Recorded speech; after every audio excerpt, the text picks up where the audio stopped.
मैं नगमा खान, आप देख रहे हैं सच का कारवा न्यूज़। अभिषेक गर्ग समाजवादी पार्टी के वरिष्ठ नेता व्यापार सभा ने कहा कि गाजियाबाद में स्वास्थ्य मंत्री भी रहते हैं। कोरोना जैसी महामारी का दूसरा चरण जो आया है, इस बीमारी ने लाशों के मंजर और हाहाकार दिखाए। हमारे शहर का कोई भी नेता इन वक्त पर नहीं आया कि हालात बद से बदतर हो गए थे। शहर के गणमान्य लोग, जिनकी एक आवाज़ पर मुख्य अतिथि हो या शहर की कोई बड़ी हस्ती हो, जिनके एक बार कहने से 1000-2000 आदमी इकट्ठे हो जाते थे, उनको कांधा देने वाला तक ना मिला। इससे बदतर हमारे दिन और क्या होंगे। इस बीमारी से हम संभल भी नहीं पाए कि इस काले पंकज ने हिलाकर डाल दिया। अब तो देश का ऊपर वाला ही मालिक है। हालात बद से बदतर हो चुके हैं, दवाई तक नहीं उपलब्ध हो पाती। एन वक्त पर हमारे प्रधानमंत्री जी और हमारे सरकार के नुमाइंदे इमेज बनाने में बिजी हैं। अपनी इमेज का ख्याल है इनको, जनता का कोई ख्याल नहीं। जनता जाए बाहर में। आप देख रहे हैं खास रिपोर्टर पप्पन ठाकुर। देखिए, आपने दो प्रश्न उठाए हैं। एक तो जो कोरोना के अंदर ऑक्सीजन और रेमडेसिविर इंजेक्शन मुख्यतः जिसकी कालाबाजारी हुई, और दूसरा जो ब्लैक फंगस की दवा जो बाजार से गायब हुई है। हमारे प्रदेश के स्वास्थ्य राज्य मंत्री गाजियाबाद में रहते हैं, और गाजियाबाद में रहने के बाद गाजियाबाद की जनता जिस तरह से स्वास्थ्य सेवाओं को लेकर बुरी तरह से प्रभावित रही है इस पिछले 1.5 महीना के अंदर, जब से कोरोना की दूसरी लहर ने ये अपना प्रकोप दिखाया है, तो आपने भी और हमने भी सबने देखा है कि किस तरह से लाशों का मंजर, किस तरह से नरसंहार होता है, किस तरह से जो है एक पूरी परिस्थिति, एक बहुत बुरे अनुभव से गाजियाबाद के एक बहुत बुरे दौर से गाजियाबाद की जनता रूबरू हुई है। ना सिर्फ गाजियाबाद की जनता, पूरा देश जो है ऐसे बुरे दौर से रूबरू हुआ है। लेकिन चूंकि स्वास्थ्य राज्य मंत्री हमारे गाजियाबाद रहते हैं, तो मैं विशेष तौर पर गाजियाबाद को चिन्हित कर इस बात को कह रहा हूँ कि जब स्वास्थ्य राज्य मंत्री गाजियाबाद रहते हैं और वो अपने क्षेत्र के अंदर जहाँ वो रहते हैं, अपने विधानसभा क्षेत्र के लोगों को तक सुविधा नहीं पहुँचा पा रहे, तो आप स्वतः ही अंदाज़ा लगा सकते हैं कि पूरे प्रदेश की स्थिति क्या रही होगी। तो ये जो स्वास्थ्य सेवाएं मुहैया कराना है, किसका काम है? अगर बाज़ार में काला बाजारी हो रही है तो इसको रोकना किसका काम है? अगर लोग आपदा के अंदर अवसर तलाश रहे हैं तो उसको रोकना किसका काम है? जनता तक, आखिरी सिरे तक स्वास्थ्य सेवाएं पहुँचें और जनता उनसे लाभान्वित हो, इसको पहुँचाना किसका काम है? सरकार संवैधानिक पद पर बैठी है, बैठे लोग जो हैं, इनकी यही तो जिम्मेदारी है। जो नौकरशाह हैं, इनकी यही तो जिम्मेदारी है।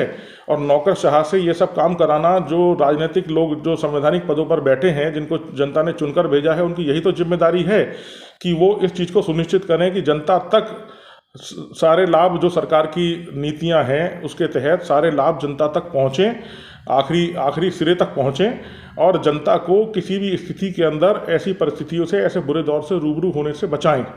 लेकिन किसी भी तरह की कोई जिम्मेदारी नहीं निभाई गई।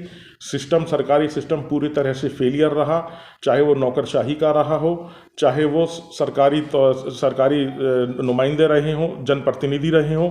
जनप्रतिनिधियों का तो ये हाल रहा कि जनप्रतिनिधि पूरी तरह से लापता हो गए। जनप्रतिनिधि तो नज़र ही नहीं आए कि कहाँ गए, कहाँ नहीं गए। जितने जनप्रतिनिधि गाजियाबाद के अंदर, सारे जनप्रतिनिधि भारतीय जनता पार्टी के हैं, और सारे जनप्रतिनिधि पूरी तरह से अंडरग्राउंड हो गए इस कोरोना काल के अंदर, इस दूसरी लहर के अंदर। जब जनता प्रभावित हो रही थी, तराही मच रही थी, एक जनप्रतिनिधि बाहर निकल कर नहीं आया जिसने जो है जनता तक कोई भी लाभ पहुँचाने का कार्य किया हो। अब रही बात ब्लैक फंगस की।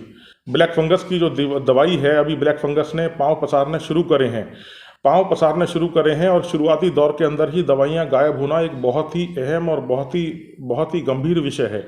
अभी से अगर ये हाल है, अगर धीरे धीरे ये बीमारी जब अगले चरण में आएगी तो क्या हाल होगा।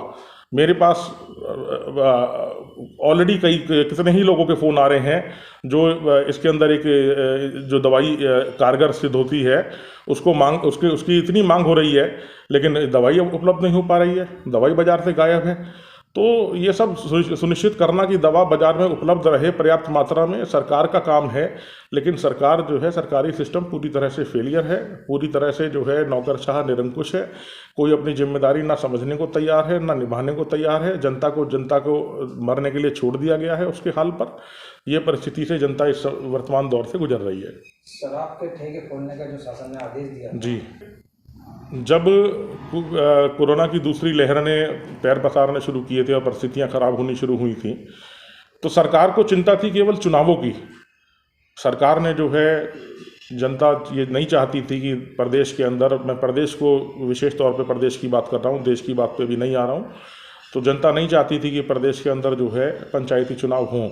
लेकिन सरकार ने हठ धर्मिता दिखाते हुए प्रदेश के अंदर पंचायती चुनाव कराए, जिसका नतीजा यह निकला कि 99 ग्राम प्रधान चुने जाने के बाद, जीतने के बाद उनकी कोरोना से मृत्यु हुई और 99 गाँव के अंदर दोबारा चुनाव कराना पड़ा।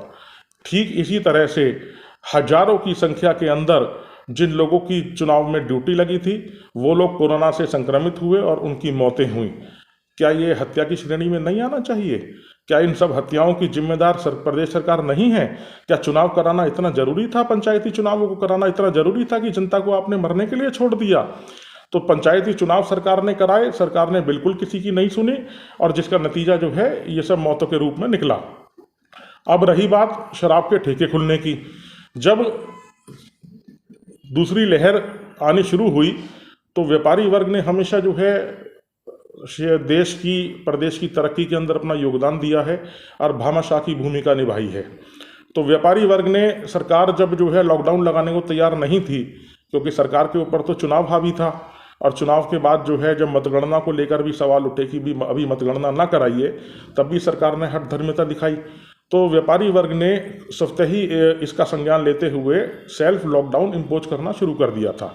आपने भी देखा होगा कि बाज़ारों के अंदर अलग अलग बाज़ारों ने सेल्फ लॉकडाउन लगाते हुए अपने अपने बाज़ार बंद कर दिए थे। सरकार ने तो लॉकडाउन बहुत बाद में लगाया है, मजबूरी में लगाया है सरकार ने लॉकडाउन। जब सरकार को ये दिख गया कि बाजार सब परिस्थितियाँ क्या होती जा रही हैं, जनता किस तरह से सरकार के खिलाफ होती जा रही है, सरकार ने तो बहुत बाद में लगाया है। सेल्फ लॉकडाउन बाज़ारों में लगने शुरू हो गए थे। उसके बाद जिस तरह से सरकार ने एक बहुत ही गलत उदाहरण पेश करते हुए अपने राजस्व की चिंता केवल और केवल इन खराब परिस्थितियों के अंदर भी अपने राजस्व की चिंता जताते हुए शराब की दुकानें खोल दी गई और रजिस्ट्रियां खोल दी गई। सरकार को चिंता नहीं है जनता की, सरकार को ये कतई चिंता नहीं है जनता की कि जनता मरे तो मरे लेकिन हमें राजस्व मिले। सरकार की केवल ये नीति है। इस नीति के तहत सरकार ने शराब की दुकानें खोल दी, सरकार ने रजिस्ट्री खोल दी। इस कदम से सरकार के व्यापारी वर्ग बेहद आहत हुआ। तो व्यापारी वर्ग जो है सरकार से लेता कुछ नहीं है, सरकार को केवल देता ही देता है। व्यापारी जो होता है, व्यापारी की दुकान अपनी होती है या दुकान का किराया वो स्वयं देता है, सरकार से कुछ नहीं लेता है, सरकार को केवल देता ही देता है। रोजगार भी सरकार की मदद करता है, लोगों को रोजगार देने में भी सरकार को राजस्व भी देता है, जिस राजस्व से सरकार तनख्वाहें देती है। और सब कुछ देने के बावजूद जो है जब व्यापारी वर्ग अपने आप को ठगा महसूस करता है कि आपने शराब की दुकानें तो खोल दी लेकिन बाजार बंद रहेगा, तो क्या बाजार से कोरोना फैल रहा है? शराब की दुकानें कोरोना नहीं फैला रही हैं। तो व्यापारी वर्ग अपने आप को ठगा महसूस कर रहा है कि कैसी निकम्मी सरकार को चुना। और अगली बार 2022 के चुनावों में आपको स्पष्ट रूप से एक बदलाव देखने के लिए मिल जाएगा। सर, देश के प्रधानमंत्री नरेंद्र मोदी ने कहा था किसान जीवी पर जो बोले थे प्रधानमंत्री जी, सरकार को आप कौन सा जीवी मानते हैं? देखिए, प्रधानमंत्री जी को जो है नए नए शब्दों को परिभाषित करने का बहुत शौक़ है और इसके लिए मैं बहुत बहुत धन्यवाद और बहुत बहुत साधुवाद भी उनको देना चाहता हूँ। और मैं इसी श्रेणी के अंदर कहना चाहूँगा कि सरकार और सरकार के नुमाइंदे, जिसमें प्रधानमंत्री जी सर्वोच्च स्थान पर हैं, ये केवल और केवल इमेज जीवी हैं। ये केवल और केवल इमेज जीवी हैं।